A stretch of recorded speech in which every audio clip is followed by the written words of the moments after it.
नमस्कार. लक्षवेधीच्या या भागामध्ये आपल्या सगळ्यांचं स्वागत. मी प्रसाद काथे. ओबीसींचं आरक्षण निवडणुकीत लागू होणार आहे.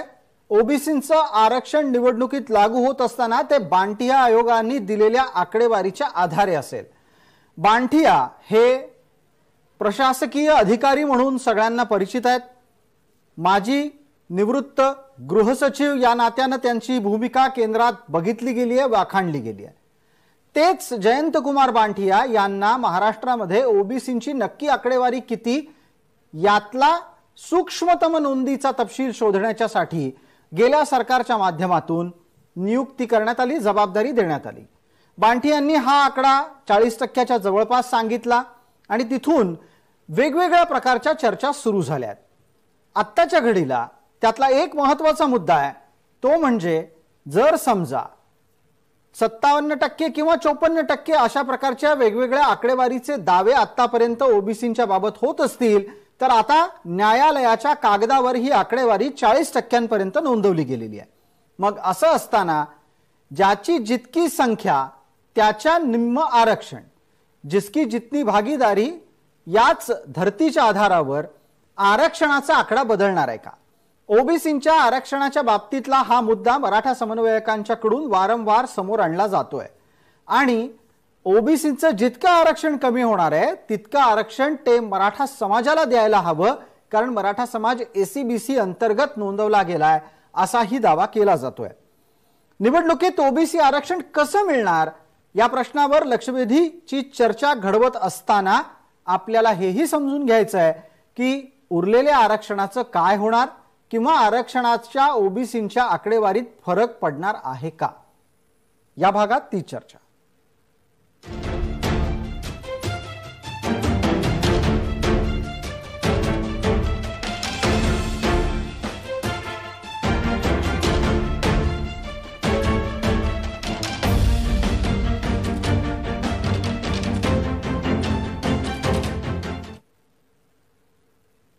या चर्चेमध्ये आपल्यासोबत सहभागी होणाऱ्या मान्यवरांचा मी आपल्याला पटकन परिचय करून देतो. आपल्यासोबत आबासाहेब पाटील आणि दिलीप पाटील हे दोन मराठा समन्वयक आहेत.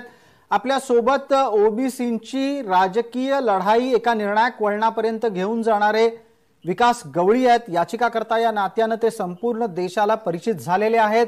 आरक्षण अभ्यासक या नात्यानं हरिभाऊ राठोड आपल्यासोबत आहेत. तांत्रिकदृष्ट्या ते अधिक सुस्पष्टरित्या लवकरच आपल्याबरोबर जोडले जातील, त्यावेळेला ते चर्चेत सहभागी असतील. आता माझा पटकन पहिला मुद्दा विकास गवळी आपल्याला. विकासजी, ज्या पद्धतीनं ओबीसींच्या संदर्भातली सूक्ष्मतम नोंदीची लढाई आपण न्यायालयात नेली, ती एका विशिष्ट निर्णायक पातळीपर्यंत जिंकलीत, पण आता त्यातला आलेला आकडा हा काय सुचवतो आणि किती टक्के आरक्षण या समाजाला असलं पाहिजे याबाबत काही चर्चा आज झालेली आहे का न्यायालयात? प्रसादजी, आपल्याला मनापासून धन्यवाद. सातत्यानं आपण या ओबीसीच्या प्रश्नावर अनेक चर्चा घडवून आणल्या आणि या चर्चेच्या माध्यमातून ओबीसीचा आज जो काही या लढाईमधला आम्ही टप्पा गाठला तर त्याचं खूप मोठं श्रेय आपल्याला देखील जाते. धन्यवाद. आपण जो काही प्रश्न या ठिकाणी विचारला तर या संदर्भात निश्चितपणानं सर्वोच्च न्यायालयामध्ये चर्चा झाली, परंतु डिटेल त्या बाठियांचा जो अहवाल होता की त्या अहवालावर सखोल चर्चा होणं अपेक्षित होती, परंतु त्या ठिकाणी सर्वोच्च न्यायालयाचं असं म्हणणं आलं की या आयोगाचा जो काही पूर्ण तपशील आहे या तपशिलामध्ये आम्ही शिरत नाही. हे यावर जर कोणाला काही ऑब्जेक्शन असतील, यामध्ये जर काही अडचणी असतील, कोणाला आक्षेप घ्यायचे असतील तर त्याच्यासाठी आम्ही त्यांना या आयोगाच्या अहवालाला आव्हान देण्यासाठी मार्ग खुला ठेवतो असं निरीक्षण नोंदवून त्यांनी ओबीसीला 27% मर्यादेपर्यंत जे आयोगानं नमूद केलं होतं त्या पद्धतीनं आरक्षण देण्यासाठी त्यांनी आज मुभा दिली. थोडक्यात काय, एका वाक्यात मी जी भूमिका आता मांडतो किंवा मी जी या निमित्तानं तुम्ही दिलेल्या माहितीच्या आधारे निष्कर्षाप्रत येणारी विधानं करतोय तीही एकदा तपासून तुम्ही मला सांगा. एक, 27% आरक्षण कमी करण्याच्या बाबतीत कुठलाही निर्देश आत्ता न्यायालयानं दिलेला नाही, बरोबर आहे विकासजी? बरोबर आहे. दुसरं, ओबीसींची लोकसंख्या किती आहे याच्यावर चर्चा नाही झालेली आहे. सूक्ष्मतम नोंदीच्या आधारे 40% ते आहेत महाराष्ट्रात असं म्हटलं गेलंय, बरोबर आहे? बरोबर आहे.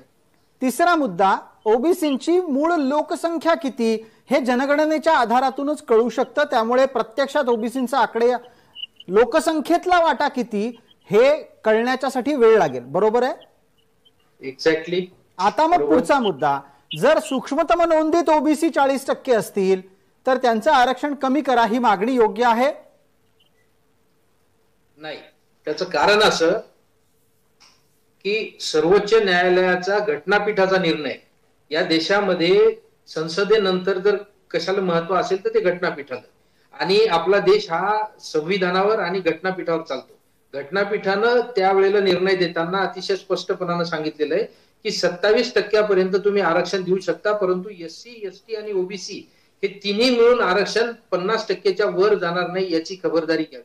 परंतु हे देत असताना तुम्हाला ट्रिपल टेस्ट पूर्ण करावी लागेल. ट्रिपल टेस्ट म्हणजे सर्वश्रुत झालेलं आहे की आयोगाची निर्मिती करणं, त्याच्या माध्यमातून ओबीसीचा इम्पेरिकल डेटा जमा करणं, ओबीसीचं पॉलिटिकल बॅकवर्डनेस सुद्धा त्याच्यामध्ये तपासलं जाणं, आणि त्याच्यानंतर एससी, एसटी आणि ओबीसी हे तिन्ही मिळून आरक्षण 50%च्या वर जाणार नाही याची दक्षता घेणं, आणि ह्या सगळ्या गोष्टी केल्याच्या नंतर तुम्ही 27% आरक्षणासाठी पात्र होता.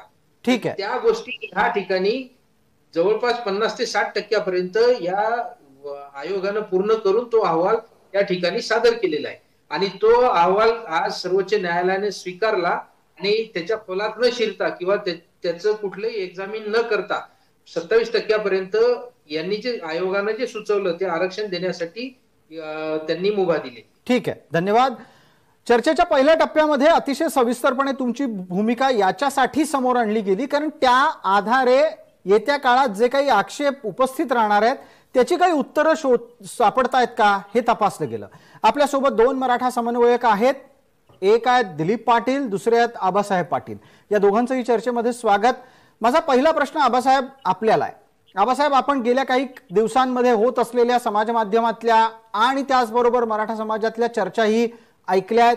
तुम्ही त्यातले घटक आहात त्या संपूर्ण मंथनातले. एक आता मुद्दा मग आपल्या समोर उपस्थित करतो. गेल्या साधारण आठवड्याभरामध्ये ही मागणी जोर धरू लागली होती की जर ओबीसी हे 54% नाहीत तर 27% आरक्षण कशाला, ते जितके आहेत त्याच्या निम्म आरक्षण, याचा अर्थ त्यांना 20% आरक्षण द्या, उरलेला टक्का हा मराठ्यांच्यासाठी ठेवा. आता जर न्यायालय या बाबतीत काहीच आता सांगत नसेल तर मग ओबीसींचं आरक्षण कमी करण्याची भूमिका आपली अजून कायम राहणार आहे का आणि ती आता न्यायसंगत आहे का? आबासाहेब पाटील, आपण आधी, दिलीप पाटील त्याच्यानंतर. प्रसादजी, आजचा जो सुप्रीम कोर्टाचा निर्णय झालेला आहे त्याच्यामध्ये घेतलेलं आहे की तुम्ही बांटी आयोगाच्या शिफारशीनुसार आता निवडणुका घ्या. आता ह्याच्यामध्ये सरकार, शासन, काही राजकर्ते आणि हे ओबीसीचे नेते कशा पद्धतीनं त्याचा अनुमान लावणार आहेत हा पहिला महत्वाचा मुद्दा आहे. कारण आता जर कोर्टानं सांगितलेलं आहे, सुप्रीम कोर्टानं सांगितलेलं आहे की बांटी आयोगाप्रमाणे म्हणजे बांटी आयोगानं आता 37% ओबीसीची संख्या असं त्या ठिकाणी नोंदवलेली आहे. आणि 37%च्या 50% म्हणजे 18.5%, 18 दूनी 36 आणि ते 5 म्हणजे 18.5% हे आता ओबीसीला द्या.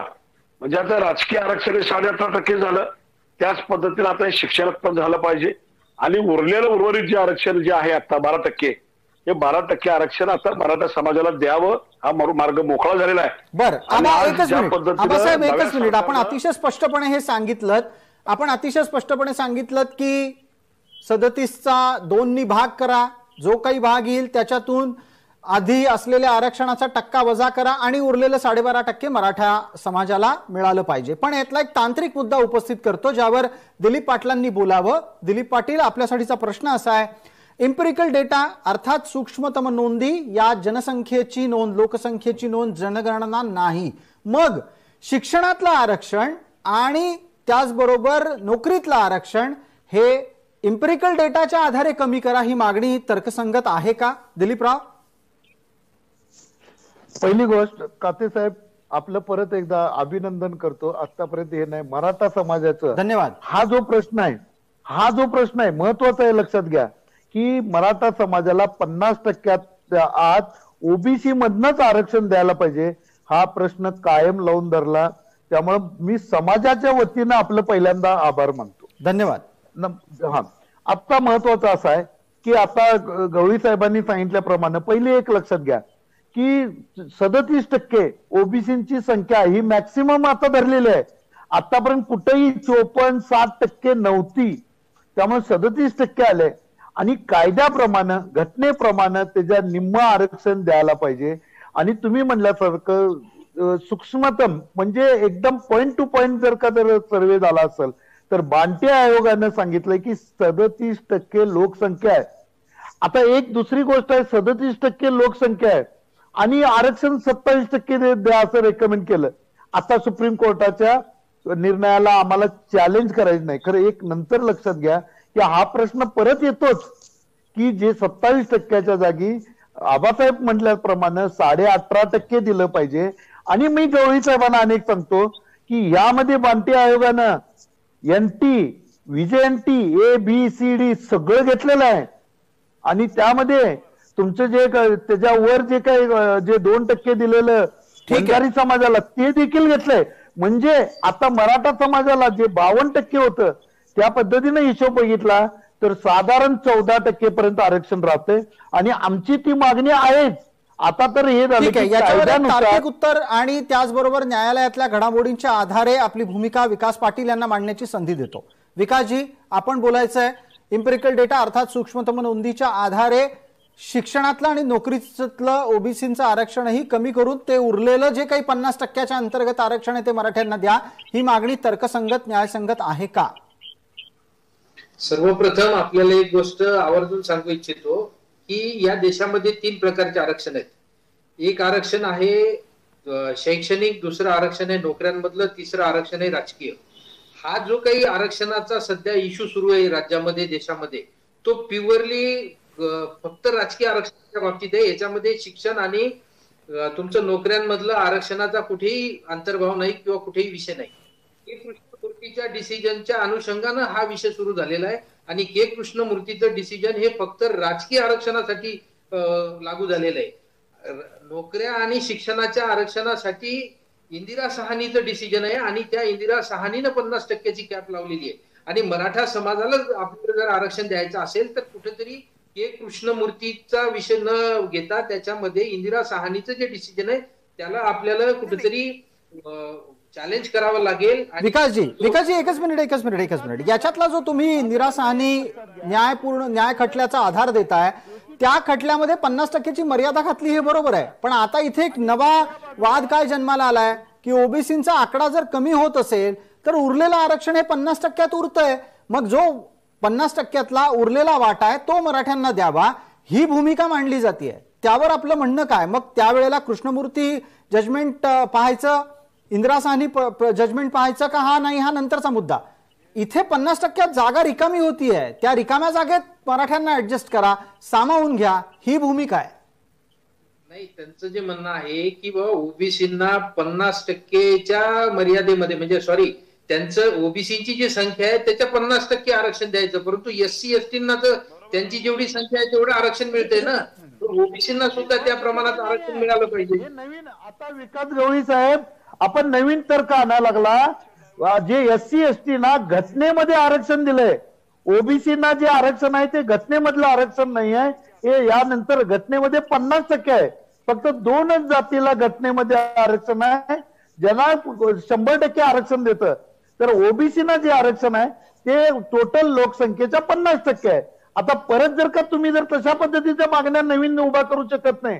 आता घटनेनुसार ओबीसीना आरक्षण त्यांच्या लोकसंख्येच्या 50% द्यायला पाहिजे, 100% बरोबर आहे. ठीक आहे, एकदा आबांना बोलतं करूयात. दिलीपराव, आबांना पटकन बोलतं करूयात. हरिभाऊ जोडले गेलेले आहेत आणि या निमित्तानं आतापर्यंतच्या विविध चर्चांमध्ये हरिभाऊ आपल्यासोबत असतात, त्यांना आपले मुद्दे पण लक्षात येत आहेत. आबा पाटील, आपण सांगायचंय की ज्या पद्धतीनं उरलेल्या आरक्षणात मराठ्यांना समाविष्ट करा अशी आपली मागणी येते, ती कागदावर कशी येईल आणि कागदावर येईल याचा अर्थ ती न्यायसम्मत कशी होईल? हे बघा प्रसादजी, आता जे सरकार आलेलं आहे, फडणवीस साहेब किंवा शिंदे साहेब असतील, यांनी ज्या पद्धतीनं ओबीसीच्या लोकांना शब्द दिला होता की आम्ही सत्तेवर आल्यानंतर तुम्हाला आरक्षण देतो, त्याच पद्धतीनं मराठ्यांना सुद्धा त्यांनी शब्द दिलेला आहे.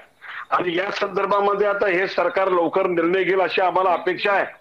आम्ही सरकारकडे एवढीच विनंती करणार, ज्या पद्धतीनं आता ओबीसीला तुम्ही आरक्षण मिळवून दिलेलं आहे त्याच पद्धतीनं लवकरात लवकर मराठा समाजाला सुद्धा आता चालू शैक्षणिक वर्ष आता ऑगस्ट मध्ये सगळ्या युवकांच्या शैक्षणिक प्रवेशाच्या फेऱ्या चालू होतील.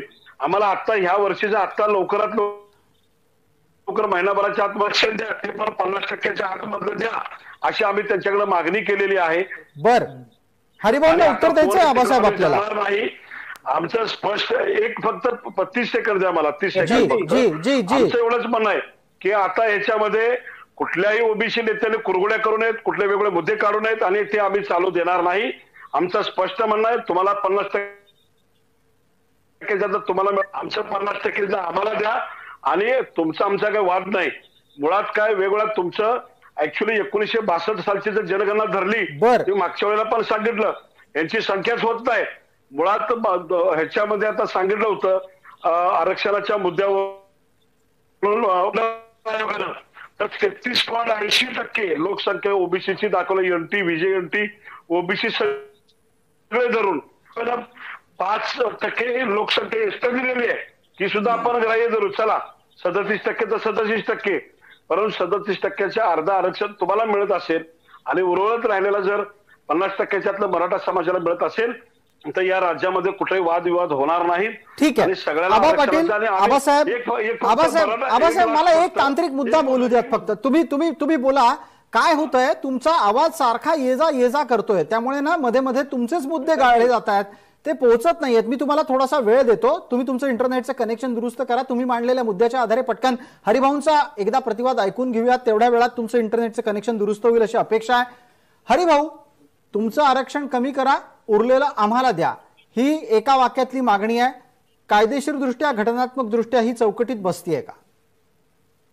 नाही, मी माझं मत मांडून मी लेफ्ट होणार आहे, परंतु माझं मत काय आहे की मराठा समाजाला जर खरोखरच आरक्षण पाहिजे असेल ना तर आपल्याकडे 30% म्हणजे आपल्यासाठी उपलब्ध आहे. म्हणजे 20% SC ST ला गेल्यानंतर 30% हे ओबीसी साठी आरक्षण आहे.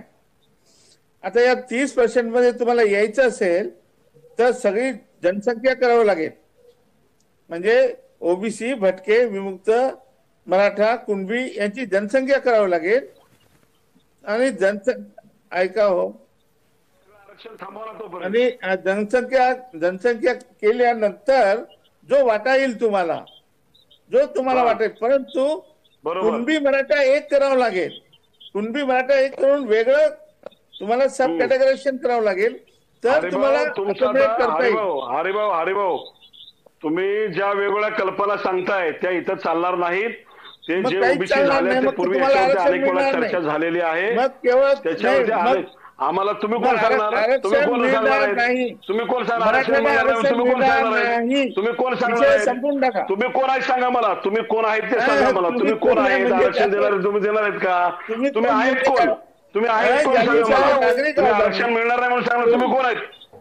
तुम्ही आहेत कोण ते तर सांगा मला. नाही मिळू शकत. तुम्ही कोण सांगणार आहेत? तुम्ही कोण सांगणार आहेत? तुम्ही आहेत कोण सांगणार आहेत? आबासाहेब तुम्ही आहेत कोण सांगा ना मला. आबासाहेब एक मिनिट. आबासाहेब अहो त्यांचा तांत्रिक मुद्दा तर पूर्ण होऊ द्यात. आबासाहेब त्यांनी असा मुद्दा समोर मांडला.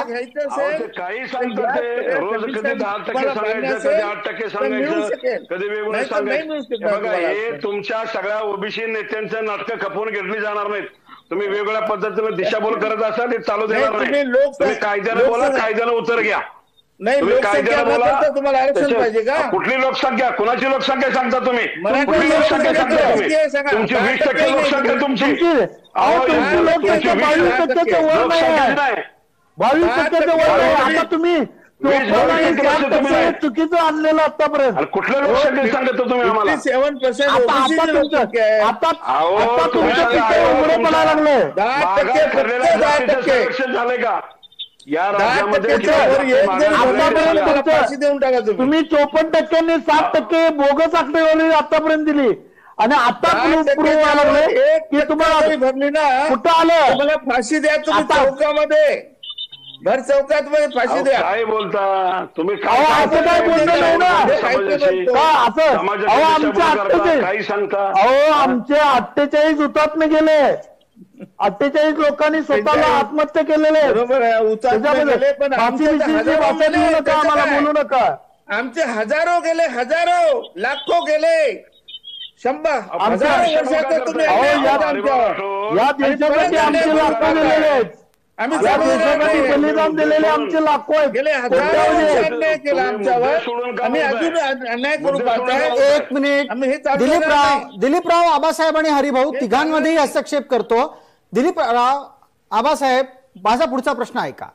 हरिभाऊ राठोड यांनी आकडेवारीच्या माध्यमातून मुद्दा मांडला, तो पुन्हा एकदा ठिणगी सारखाच समोर आलेला आहे आपल्या बाबतीत. मला एक पटकन विकास गवळींना बोलतं करायचंय. विकास गवळी, आत्ताच्या घडीला ओबीसीची आकडेवारी जेव्हा सूक्ष्मतम नोंदीच्या आधारे मोजली गेली, त्यावेळेला इतर समाजाच्या बाबतीत, त्याच्या आकडेवारीच्या बाबतीत काही संकेत मिळाले आहेत. संकेत याच्यासाठी म्हणतोय कारण इतर कुठल्याही समाजाची आकडेवारी आता मोजली जाणं अपेक्षित नाहीये.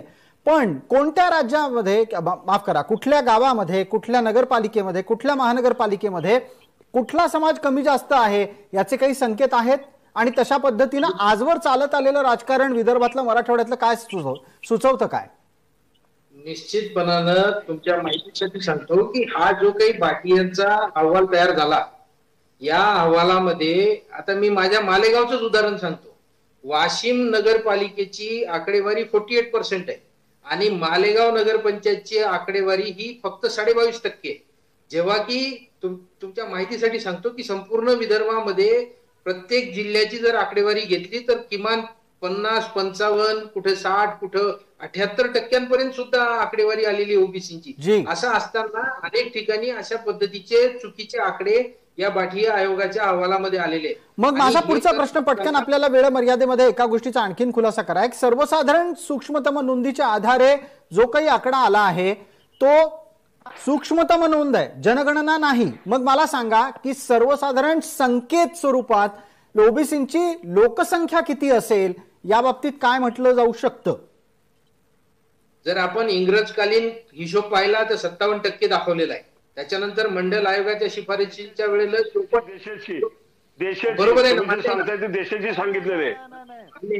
ऐका ना तुम्ही देशाची सांगताय. राज्याचा सर्वे केला नाही, देशाचा केला आणि देशाच्या लोकसंख्येचा त्या पद्धतीने काढून दिलेला आहे.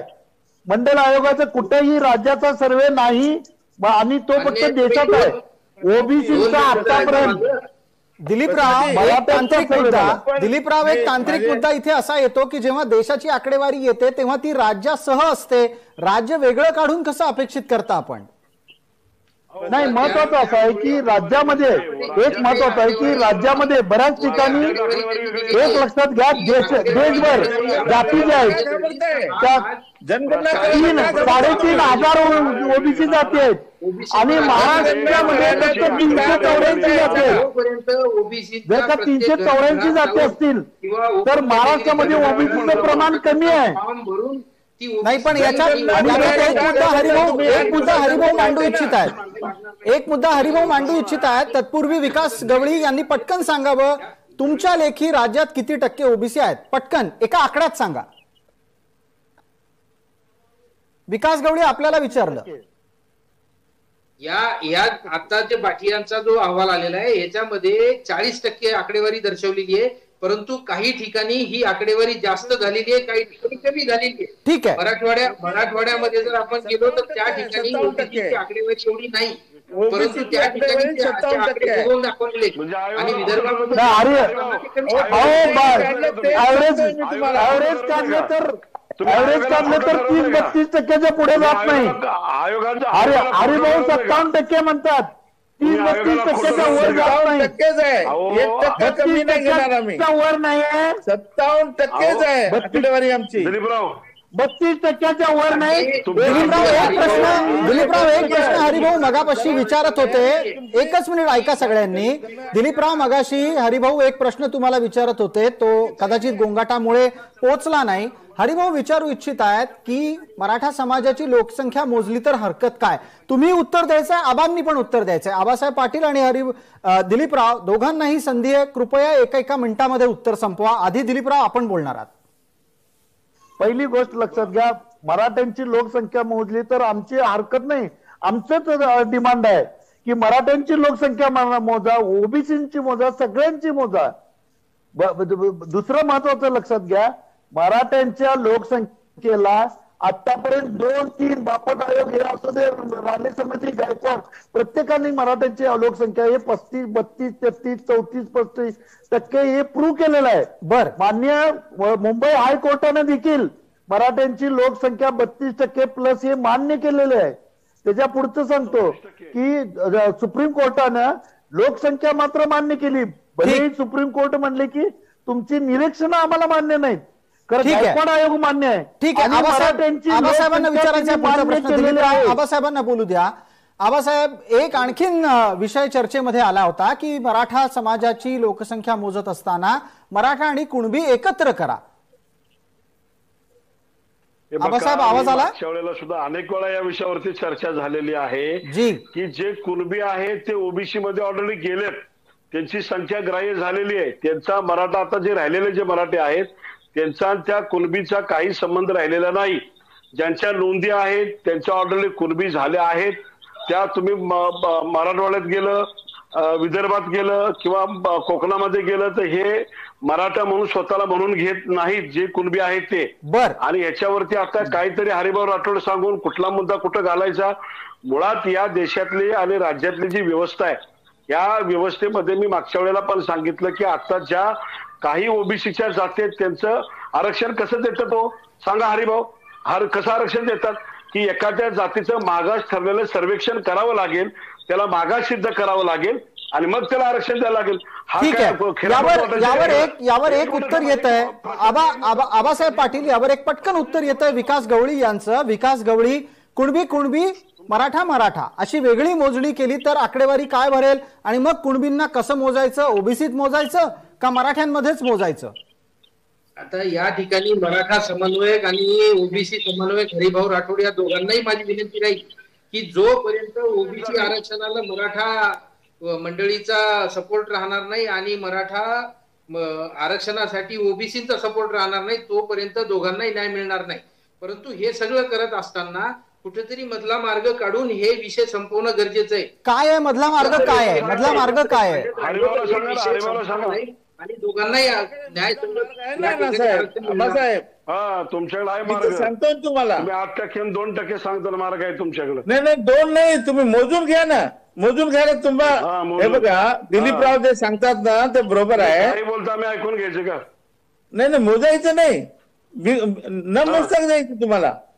मग असं वादावादी चालू आहे तर अनएंडेड आहे. तुम्ही किती रोज जरी चर्चा ठेवली तरी आपण तेच बोलणार आहोत. आम्ही 57% म्हणणार मी, तुम्ही 37% म्हणणार, 20%चा फरक आहे. अरे बाबा तुम्ही 100% म्हणणार, तुम्ही 100%.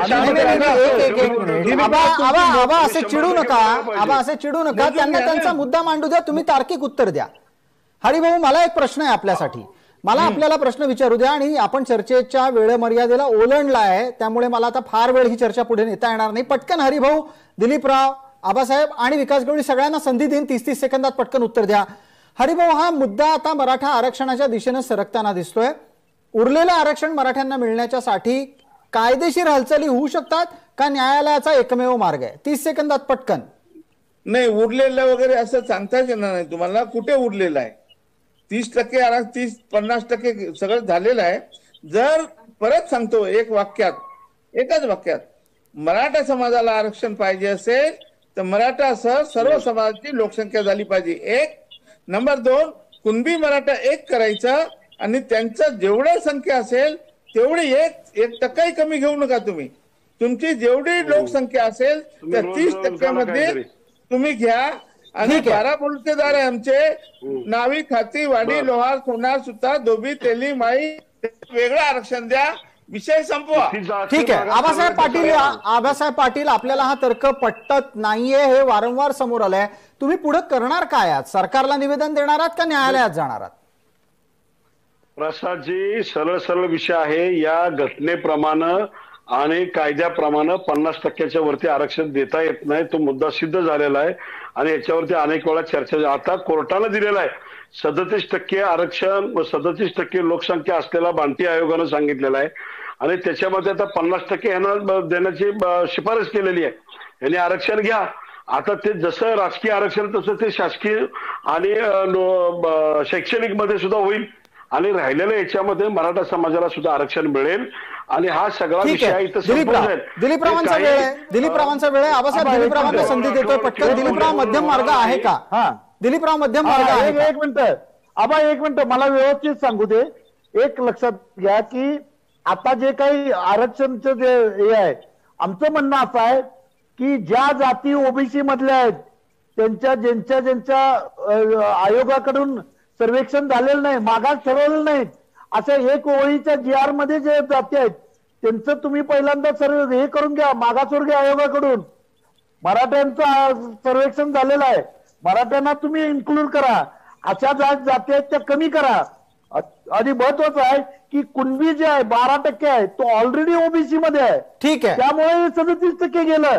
नाहीतर ओबीसीची संख्या हे 22 ते 24% पुढे. ठीक आहे. आता परत आकड्याचा वाद नका करू. मला विकास गवळींना विचारू द्यात. विकास गवळी, आजच्या न्यायालयीन निकालाच्या नंतर न्यायालयातली ओबीसी आरक्षणाच्या संदर्भातली लढाई पुढे कशी सरकणार आहे? या पुढच्या सुनावणीमध्ये मुद्दे काय आहेत? आपण आता या ठिकाणी जे सांगितलं की मराठा आणि ओबीसीची लोकसंख्या होणं गरजेचं आहे, त्या लोकसंख्येच्या पर्यंत वाट पाहण्याची गरज नाही. सध्याची लढाई सुरू आहे ही काही आजच्या घडीला केस क्लोज झालेली नाही.